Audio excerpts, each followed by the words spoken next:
Assalamualaikum, halo Sobat Catur dimanapun berada. Jumpa lagi di channel Jiwong DLL dalam video problem catur. Oke, kita langsung lihat saja seperti apa problemnya. Dan ini dia.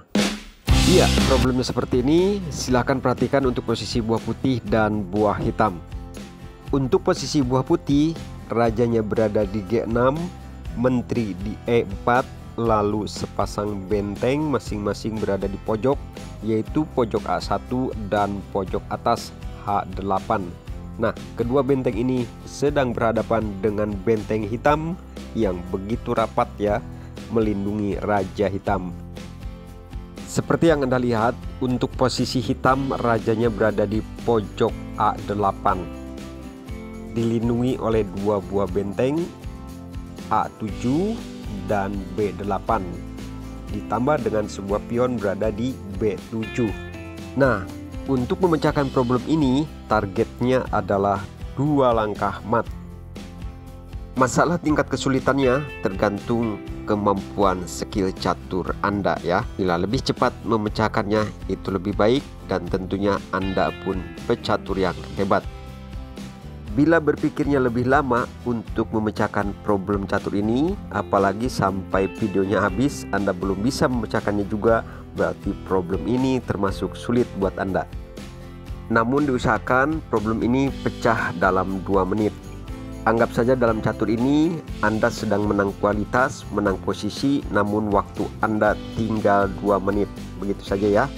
Jika tidak terpecahkan dalam 2 menit, ya Anda silahkan tambahin lagi aja ya, sepuasnya sampai Anda bisa memecahkan problem catur ini.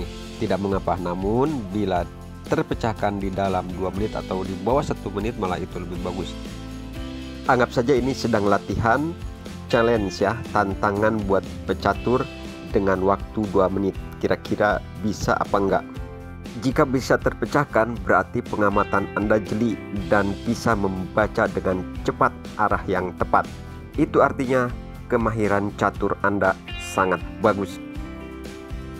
Baiklah Sobat Catur, setelah Anda tadi mendengar dongeng kesana kemari ya tentang catur cepat, sekarang mari kita lihat untuk beberapa saat analisa-analisa berikut ini. Mudah-mudahan saja Anda bisa mendapat gambaran ya, apa kuncinya dan kemana arahnya.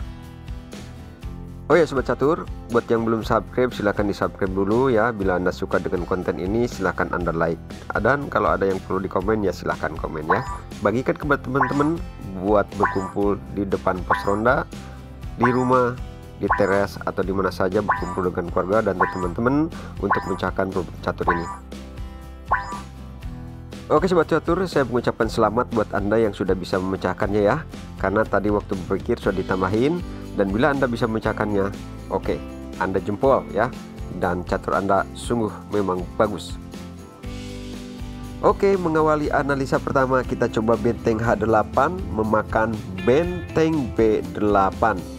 Karena tidak ada jalan lain, maka benteng putih ini pun tentunya akan dihajar ya, disingkirkan oleh raja hitam. Lalu langkah kedua putih mencoba sekak, dan raja hitam masih bisa lolos melarikan diri ke C7. Oke, putih gagal, kita kembali. Begitupun dengan benteng atau rok A1, bila melakukan hal yang sama seperti tadi, maka raja pun masih bisa lolos. Putih pun gagal lagi. Jadi problem catur 2 langkah mat ini hanya sekedar untuk latihan berpikir cepat, tepat, dengan waktu yang singkat. Anggap saja Anda sedang berhadapan dengan lawan, sementara posisi Anda bagus dan kualitas Anda berpotensi unggul, namun waktunya Anda sedang dalam keadaan mepet ya, sedikit lagi. Nah itu saja ya. Jadi di problem catur ini seperti itu latihan atau tantangannya. Baik, sekarang kita lanjut analisanya.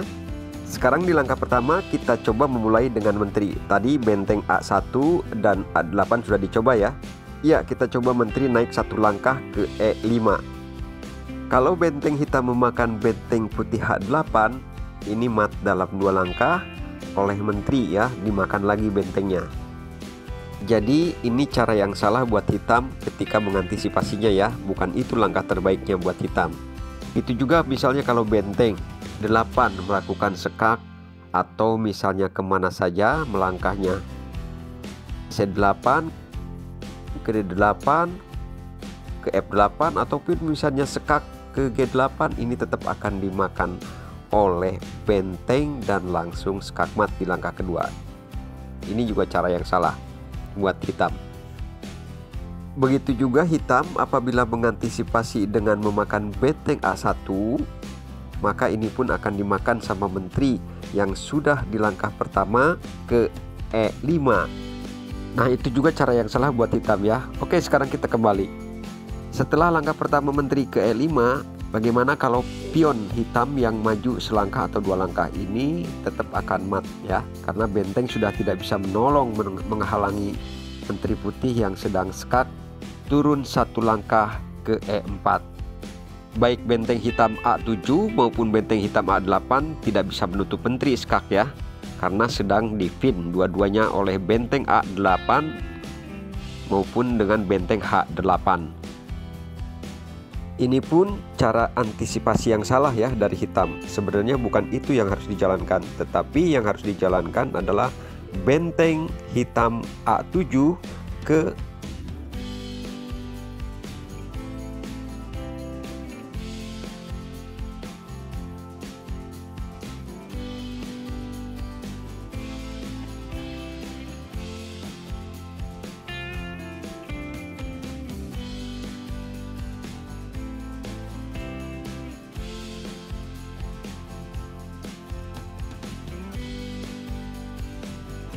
Oke sobat catur, sekarang mari kita lihat kunci jawabannya dan kita lihat solusinya, samakan dengan jawaban Anda. Ini dia.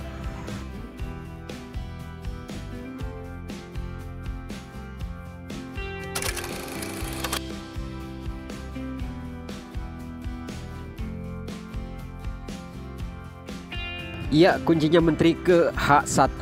Nah, sekarang apabila benteng hitam B8 memakan benteng putih H8, maka menteri tinggal memakan di langkah kedua, langsung skakmat.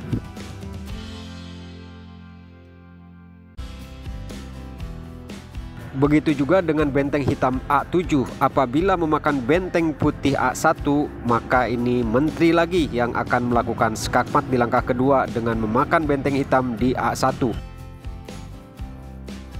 Kemudian lalu bagaimana kalau benteng hitam A7 ke A6?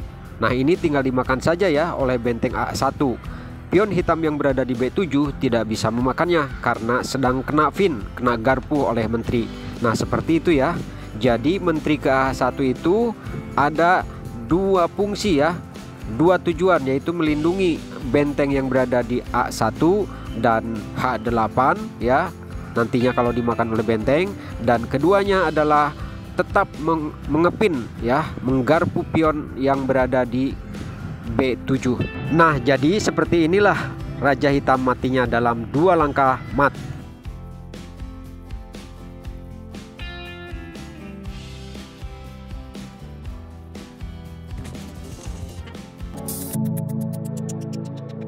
Oke sobat catur, jadi seperti itulah ya problem catur 2 langkah matnya dengan kunci jawabannya. Terima kasih sudah menonton, thank you for watching, dan jangan lupa di like, di subscribe, dan di share.